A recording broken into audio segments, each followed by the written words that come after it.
It's finally happening, my friends. It's finally happening. Donald Trump will be held accountable for his crimes. At least that's what they want you to think. But this story is likely a big nothing burger. A dirty trick meant to rile people up and make the Democrats think something is going to happen when it ain't going to happen, because here's the big news. The Justice Department is investigating Trump's actions as part of a criminal probe related to the 2020 election. I was slammed with messages yesterday like, dude, Tim, it's happening. The DOJ has launched a criminal investigation into Donald Trump. He is going down. I had people who are Trump supporters being like, dude, this is crazy. What's happening? And I said, I read the story. I read the headline. It does not say what you think it says. I'm seeing a lot of people on the right saying this, that the Justice Department is investigating Donald Trump. It's a criminal investigation. Notice the headlines. The original story comes from the Washington Post exclusive that says Justice Department investigating Trump's actions in January 6th criminal probe. Now, I just got to break it down to you, my friends. If they were actually launching a criminal investigation into Donald Trump, they would say it. It would be so overt. They would plaster banners over the Hollywood sign in Los Angeles. It would be on Times Square billboards. Donald Trump is under criminal investigation. This is a trick. Now, the bigger story of this segment is that Merrick Garland is not ruling out bringing charges at some point. So there could be two potential scenarios here. One, they're not going to overtly announce a criminal investigation into Trump because they don't want people rioting in the streets and they don't want Trump supporters getting all riled up. So they may actually be placing Trump under criminal investigation. That could be why they're not coming out and saying it. Or I believe what's more likely, they're not investigating Trump. There's no criminal investigation at the DOJ level. And this is meant to manipulate the left into thinking there is. I will give you the simple breakdown. Let's say I'm investigating John Doe. John Doe is suspected of stealing a bag of money, I guess, or something. And they announce that Jane Roe, or Jane Doe, whichever name you want to use, Jane Roe's actions are being investigated as part of a criminal probe. Now, it sounds like you're saying that person is being investigated. But as it turns out, the Jane Doe woman, she was a bank teller, and she's the one who handed the money to the guy when he fled. She is not under suspicion of committing any criminal act, but her actions are being investigated as part of a probe. It sounds like she committed a crime, doesn't it? When she didn't. Donald Trump's communications may be scrutinized. His actions may be scrutinized, but not because he did anything wrong, because what he did could connect the dots of other people on January 6th. You see the game they're playing here? It's a manipulation. But we've got more data that I want to break down because this is how they manipulate the game. We'll see how it plays out. I certainly want to talk about what Merrick Garland said and break down these lies. But we're also hearing now a new poll, CNN, 75% of Democrats don't want Joe Biden to run again. And surprisingly, 51% of Republicans, according to the same poll, don't want Trump to run again. And, you know, while I don't really believe CNN all that much when they're dragging Joe Biden, maybe they're onto something here. And I got to tell you, Ron DeSantis is a big superstar. I mean, the dude is a rising star and very well may displace Trump. I don't know, though. I look at the predicted numbers where people are actually gambling and Trump is still favored to win, albeit at 44 cents. So it's like a 44% is what people really think. And then you've got other people, but I really do think Donald Trump will get it. Whether people want him to or not is not particularly relevant. And then we got more data from 538. They're saying Democrats are favored to win the Senate in November. I keep saying it, man. We say red wave and red tsunami, but I always give that warning. I've been wrong before. That's why I look at this stuff and I'm like, maybe, but it is an eternity between now and then. If Republicans do not bring 3 of their friends to go vote, if they do not vote in the primaries, they will lose. Democrats will hold everything. So let's read this first story. Before we do, my friends, head over to timcast.com and become a member to support our work and get access to exclusive segments from the Timcast IRL uncensored after show. Oh, it's been a bit spicy in the past few nights. I mean, we had Marjorie Taylor Greene talking about what the Republicans will do if they win as it pertains to the 2020 election. We had Dave Landau a couple weeks ago. That was hilarious. And then some spicy comments made by me last night about Kamala Harris. A lot of people are upset about that, but don't know, don't care. And also the release of our new show, Tales from the Inverted World.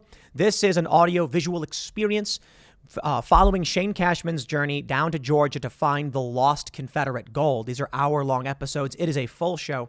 And we are going to be launching what we're calling the Inverted World Podcast, a conversation show where you can actually call in and talk to our host and writer about your paranormal stories. I'm so excited for this one. We're aiming to make it a weekly show, maybe twice a week if we can ramp things up, because I like this content too much. Support our work at timcast.com, but don't forget to smash that like button, subscribe to this channel, share the show with your friends. Here's the story. Breaking. Justice Department is investigating Trump's actions as part of criminal probe related to 2020 election.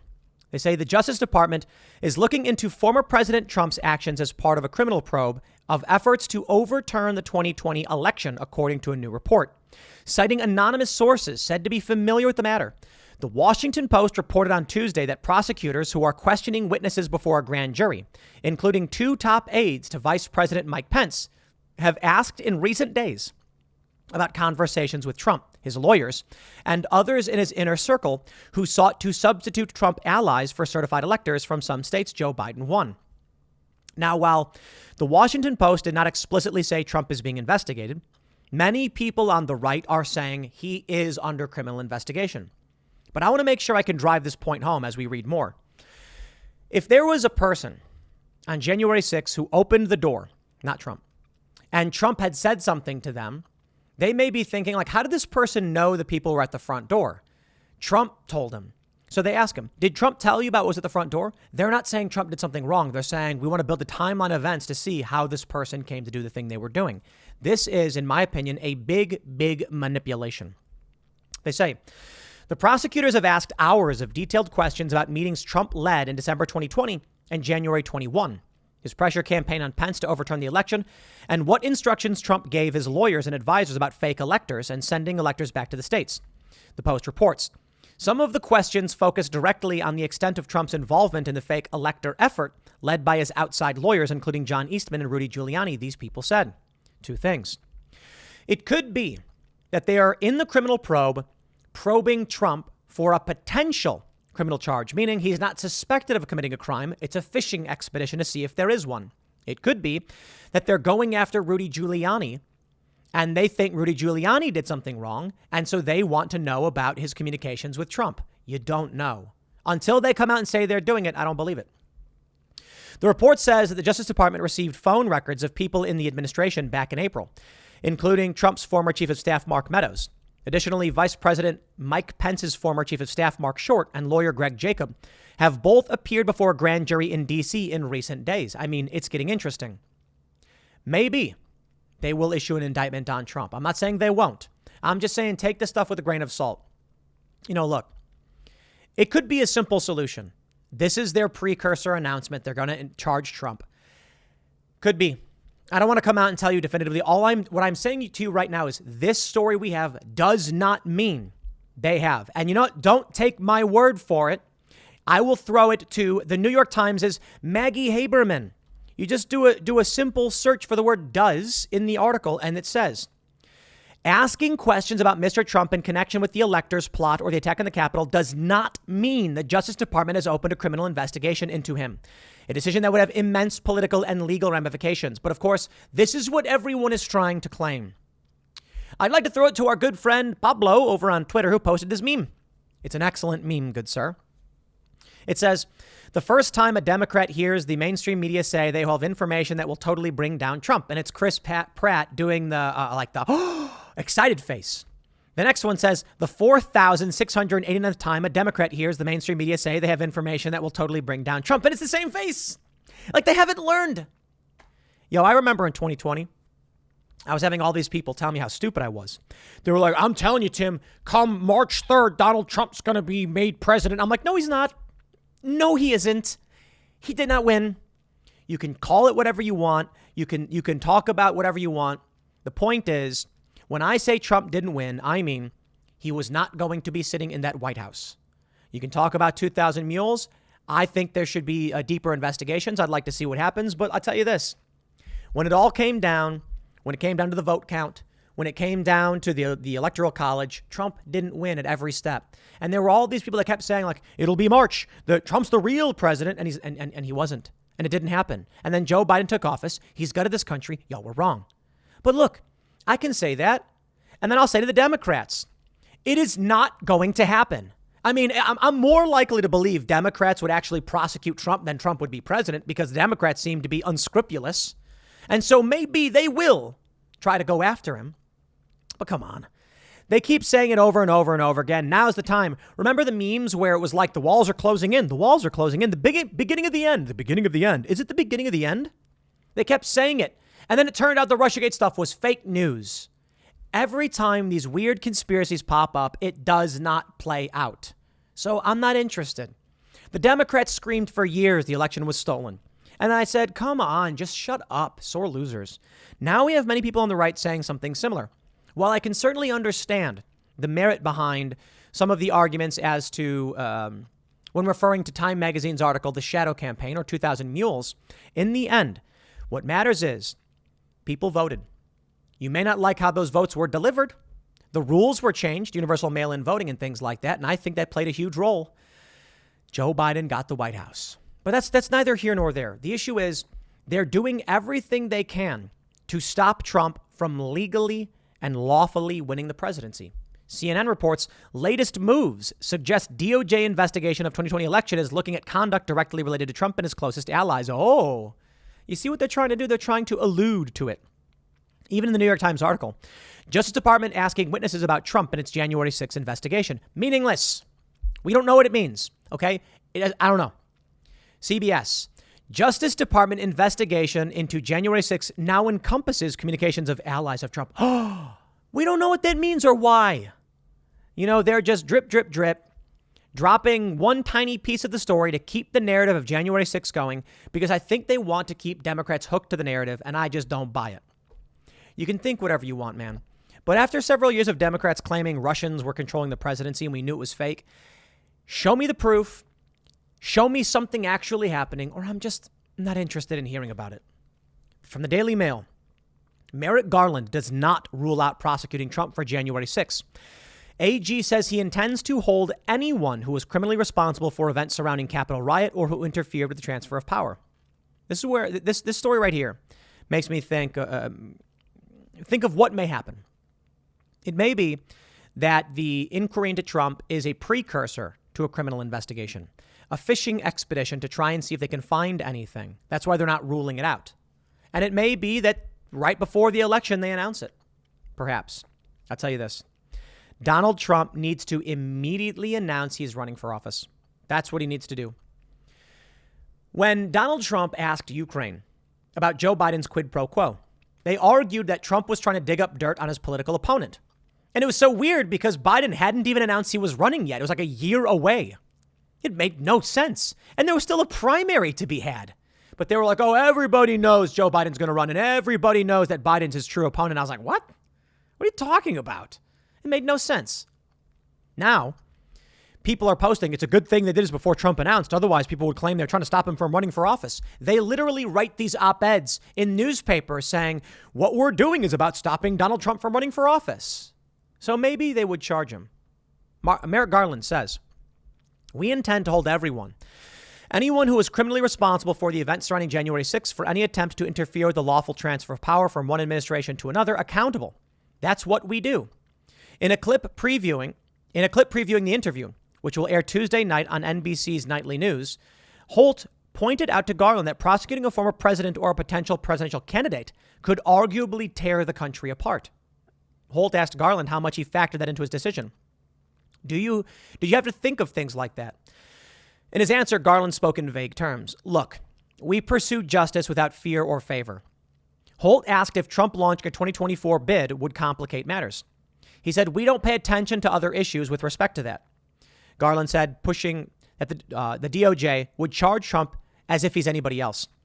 I'll say again that we will hold accountable anyone who is criminally responsible for attempting to interfere with the legitimate, lawful transfer of power from one administration to the next, Garland added. No, you won't. That's a lie because Hillary Clinton would be in jail. And she's not.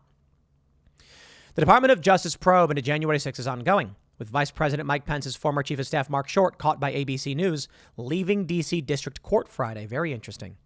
The DOJ investigation is separate from the work the House Select Committee is doing. Okay. Well, we got this from NPR. A majority thinks Trump is to blame for January 6th, but won't face charges, poll finds. I can buy it. Absolutely. The media is biased against Trump. They've been lying about him and smearing him. This has been their goal. Republicans don't think so, but I'll put it this way. Ahead of primetime January 6th season finale, so they called it, they said that Americans are paying attention and blame former President Trump for what happened on January 6th. But they don't think he'll be prosecuted. A majority of independents, 55. Now, this is where it's fascinating. So how much are you paying attention to the January 6th committee hearings? Democrats, 80%. Overall, 58% to 41%. Half of respondents said they think Trump should be charged with the crime, including 9 in 10 Democrats, but only 10% of Republicans. Independents are split 49 to 46. That's fascinating, giving Democrats the edge. 6 in 10 respondents said they don't think Trump will face any charges. I agree with that. I don't think he'll face charges because I don't think he did anything wrong. This is the game they're trying to play. Let's say I come out and I go, hey, everybody, we should have a big protest. We should come and peacefully march and sing Kumbaya. And then when the protest happens, a bunch of lunatics go and smash windows and they say, you were calling for this. No, I was calling for a peaceful march. Donald Trump held a rally. He told people explicitly to peacefully march and cheer on politicians. Alex Jones, bullhorn, saying don't go in the building. And bad people did bad things. Very bad things. Attacking cops. Brutal stuff. They're going to go to jail. I think we got one of those stories right here. Trump supporter who assaulted police at the Capitol gets 5 years in prison. They say Mark Ponder, one of just 4 Washington residents arrested for their actions on January 6th, was given 63 months in federal prison by U.S. District Judge Tanya Chutkan. His sentence is tied for the longest imposed to date for January 6th, with that of Robert Scott Palmer, who attacked law enforcement officers with a fire extinguisher. Lock him up. You think I'm going to sit here and defend people who are fighting cops? Never done it. Not going to do it now. When Antifa does it, I say, lock them up. When these guys do it, I say, lock them up. In fact, I will tell you this. I'm more eager to see the January 6th protesters locked up than even Antifa. Now, I mean that somewhat facetiously. Obviously, I want Antifa extremists and BLM extremists arrested when they commit crimes. But this one's frustrating because you had a tremendous moment, a tremendous potential on January 6th. And you had the likes of Trump and Alex Jones saying stop. Well, I should say Trump for the most part. He said, we're going to peacefully march to the Capitol. He didn't say go and be raucous. And Alex Jones said, do not go in the building. It's a trap. So these people who attacked cops, flying in the face of everything that personally I stand for and what even their own thought leaders were telling them they should be doing. And I don't consider myself a conservative. I think it's fair to call me a Trump supporter considering I voted for the guy. I wouldn't call myself like a staunch Trump supporter because I'm particularly critical of him on some things, many things. This is a very important moment on January 6th where people could have made a statement peacefully and then left. Most people did, like 99%. But these lunatics who attacked cops, who thought standing in a building would change politics, what were you thinking? All you did was smear everything and everyone and give fuel to the left for their lies. We don't need it. What we needed was a criminal inquiry, a select committee on the 529 insurrection. Now we're getting this. Don't give them what they want. You see, I think it was Noam Chomsky who said this, could be wrong, that, or it might have been Gandhi actually, that the only thing the system doesn't know how to deal with is nonviolence. When you act violently, they know how to deal with you. When you come and riot, they know exactly what to do, what images to show the American people to prove that they're the good guys and you're the bad guys. And in fact, fighting people and starting fights, yeah, you're probably the bad guys. Not always. Sometimes there are people fighting for true liberty and freedom against, slave owners and things like that and corrupt individuals or Nazis. But when it comes to this right now, we're in a political and a cultural conflict.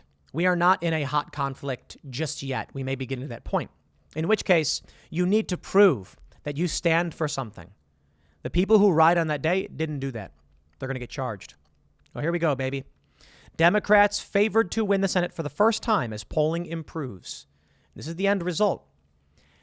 Democrats are motivated by this extremism stuff. So these news stories and the select committee, it's working. You saw it from the poll in NPR. Maybe they're wrong, but they say 90% of Democrats, they want Trump prosecuted. What was, let's pull up that number again. 80% of Democrats are following the January 6th hearings.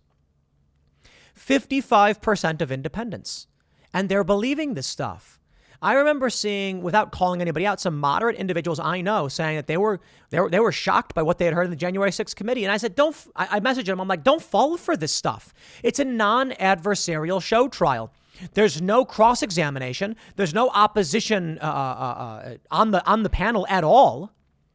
It's all one-sided. These people can say whatever they want, and there's nothing, no charges or anything will be brought against them for lying, and they're clearly lying, most of them, or say many of them at the very least. But it's working. Now we see this. Democrats favored to win the Senate. I will say, I think you've got a bit of a trick happening here. And I'll tell you why.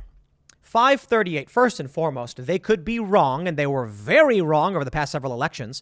And it's funny when Nate Silver gets really angry and he's like, I did my job right. And it's like, your polling was wrong, dude, like brutally wrong. Okay. So here's what we have. They say it's a toss-up.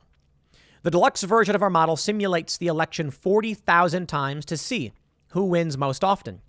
The sample of 100 outcomes gives you an idea of the range of scenarios the model considers possible.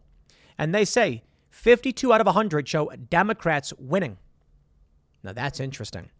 And they have the majority because it's 50-50. That's why they're saying they're likely to win.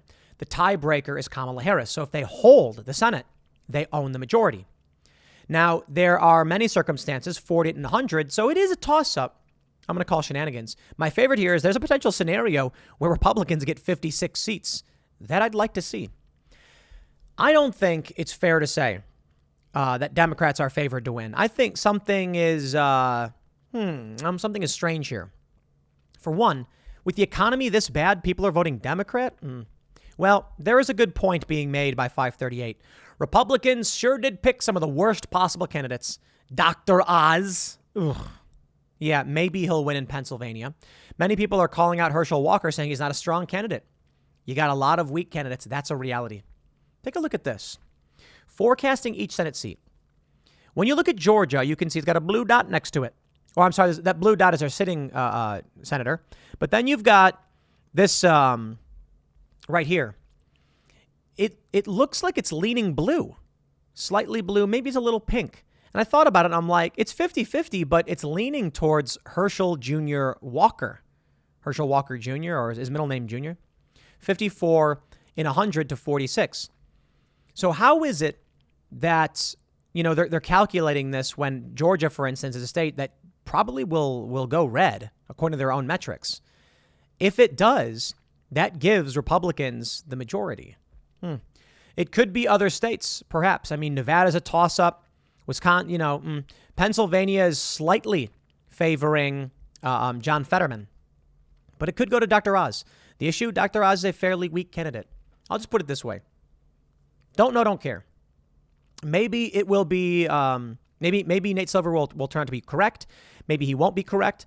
I don't care what this says. I'll tell you this. You better go out and vote. You better get 3 of your friends. 3, get all of your friends. I'm not even kidding. There is zero excuse for anyone to sit down and not go knock on doors. I will stress it again. All of you, every single one of you who can, knock on at least 3 doors. Very calmly and politely, and just say, hey, just, want to let you ask you about what's going on with the election. Just let you know that here's the day you need to vote. Pamphlet, do whatever you got to do. I'm not saying to advocate for any party or any particular politician. You can do what you want to do. I'm saying you need to get out. You need to go to your friends, your family, and bring them with you when you vote. You need to go door to door and say, fill out your mail-in ballot if you're in a mail-in ballot state. Because I assure you, the Democrats are doing it. And the Republicans, if you want to win this one, you have to do it. You've got to do it 10 times better. And maybe there will be change. Now, a new CNN poll has just dropped. 75% of Democratic voters want someone other than Biden in 2024. Yeah, I mean, everybody hates Biden. I'm seeing these memes posted where people are like, They're Democrat voters saying outright they hate Biden. They just wanted Trump out of office, so they would have voted for a ham sandwich. I see that, and I'm like, then why didn't you run anyone else? Like, you could have ran at least Pete Buttigieg. I'm not saying he's good, but he'd be better than fumbling, bumbling Biden, right? Whatever. At this point, I think many people would vote for a ham sandwich over Joe Biden, and that's a big risk. The Democrats know it. That's why they're going to be swapping out Joe Biden. Don't believe me? Well, I could be wrong. Over at the New York Times, Our Leaderless Free World by Bret Stephens. This is fascinating. Bret Stephens says, the central fact about the democratic world today is that it is leaderless. 25 years ago, we had confident presence of Bill Clinton, Helmut Kohl, Tony Blair, Alan Greenspan. Now we have a failing American president, a timorous German chancellor, a British prime minister about to skulk out of office, blah, blah, blah, blah, blah. He goes on to mention something very interesting. He says, in the New York Times, the best thing Biden could do for the country is announce he won't run for re-election. Now, not after the midterms. Let his party sort out its own future. Appoint a confidence-inspiring Treasury Secretary, if not Larry Summers and Jamie Dimon. Oh, that is just brutally vomitous that he would say that, but I'm not surprised. I hate the elites. Ensure that Ukraine wins swiftly. Put fear and hesitation in the minds of the dictators in Moscow, Tehran, and Beijing. It might be enough to rescue a floundering presidency in a sinking world. Bret Stephens has been an opinion columnist at Times since April 2017. He won a Pulitzer Prize for commentary at the Wall Street Journal and blah, blah, blah, blah, blah. Yeah. Well, he's not wrong. I do think if the Democrats want to win the midterms, they need to announce right now Joe Biden will not be their candidate. They need to announce they are bringing strength back to the party. People might actually come out and vote. For now, with Joe Biden, I don't see it happening, man. I do think it's fascinating, to be completely honest, that 538 is predicting that that Democrats may actually win the Senate, because based on the way things are going with the economy and based on historical trends, that doesn't seem to make any sense. But what does make sense is the Democrats are in a cult. You saw the video, Kamala Harris sitting there, and she goes, I'm Kamala Harris. I'm a woman wearing a blue dress. My pronouns are she, her. Cult. It's a weird cult indoctrination and virtue signal to do things like that. No normal person needs to do that. We don't assume people are all stupid. No, we just say, hey, I'm Tim. There you go. Hello, my name is Timothy Poole. I'll be here talking about X, Y, and Z. You know who I am. You have the context you need. You don't need to know what color my clothes are. My name is Tim Poole. I'm wearing a gray and black raglan tee, a beanie, blue jeans. What does that do for anybody? Describing my clothes serves no purpose. Cult. Now, the interesting thing here, beyond all of this, is that in the Newsweek, in the CNN poll, they mention, in fact, people don't want Trump to run either. The poll also showed a majority of Republican-leaning registered voters say they do not want former President Trump to be their party's nominee in the 2024 presidential election. 55% say they want someone else other than Trump to be the nominee, which is up from 49% in a January-February poll. I can believe it. I really can. I like hearing Donald Trump say he's going to fire everybody. I haven't heard Ron DeSantis say something similar, so I would like to see. I'd like to see it. We'll see. We'll see how things go. I'd like to see a president get in there and just schedule F and then start shuffling people around and getting rid of them. It's very, very difficult to do, that I understand. But I will point out, even at 49% or whatever, 55% saying they don't want Trump to run, still likely that he'll win. And this makes sense. Who will win the 2024 Republican presidential nomination? Donald Trump at 44 cents on Predict It. I mean, that matches basically the amount of people who don't want him to run. Ron DeSantis at 35. I think Ron DeSantis is a good bet. But here's what I think is going to happen. I think Trump's going to run. I think DeSantis will run. I think Trump will win, and DeSantis will then become Trump's VP. I think, well, I'll put it this way. I think it's a very strong possibility. Don't be surprised if a curveball comes our way, my friends, because Joe Biden is a very, very old man. I'd say Donald Trump is an old man, too. He is. But Trump is spry. Trump has his issues, but not the issues that Joe Biden has. There's this video going around where people are claiming they're using a body double for Joe Biden because his eyes are all big and he's like, you can't be pro-insurrection and pro-democracy. And people are like, why? What's wrong with his face? Some people are like, it's two different people. And I'm like, dude, they just put him on uppers. That's what I wouldn't be surprised if they gave him some, well, let's just uppers. We'll just put it that way. I think Joe Biden is on a bunch of pills that, augmenting his cognitive abilities at this time because he is disheveled, old, and not with it. And Donald Trump is spry. Or at the very least, Joe Rogan is right. He said that Donald Trump is probably on Adderall or something. I wouldn't be surprised, to be honest. However, the one reason that makes me doubt Trump is on Adderall is that I think he'd be very thin if he was. Instead, Trump's a portly fella. He's a little thick, you know what I mean? Got to lose some of that weight, cut down on that belly. Cut out the carbs, Mr. President. Yeah, so I don't know if Trump's actually doing that stuff, but I certainly think Joe Biden is. He is gaunt, and it would explain the videos. Or there's another explanation. The videos are supposedly put out on the same day. They probably pre-record messages from Biden when he's feeling up to it and then try and make it seem like he's actually doing something. There was one photo that went viral that had the incorrect time in it. And they were like, here's a photo of Joe Biden. And I'm like, everybody noticed the clocks were off. They were like, hey, those clocks are wrong. That's the wrong time. Like it was, they were, daylight savings time was active. You could see from like two different time signatures, something like that.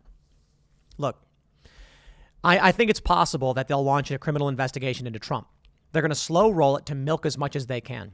They want you to think that January 6th matters, but most Americans don't care. It does, however, rile up Democrat voters, and they will use that to try and get more votes. Pay attention to that. And as for 538 in the polling, if you think you've won already, then you've lost. That's it. All of these news articles saying it's going to be a red wave, it's a guarantee. Even I try to be careful about that. Because then people will be like, I don't got to do anything. We're going to win. No, you better get out and vote. We saw what happened in 2018. Trump's supporters didn't come out. No joke. Trump supporters did not turn out, and they didn't. You take a look at the Trump's voting bloc in 2016, the various groups that had voted for him, they didn't show up in the same numbers in 2018. The Democrats took the House, impeached Donald Trump.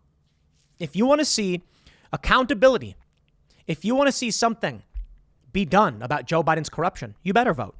Now, I'm not saying you're guaranteed that it'll happen. We'll see. I'll leave it there. Next segment's coming up at 8 p.m. over at youtube.com/TimCastIRL. Thanks for hanging out, and I'll see you all then.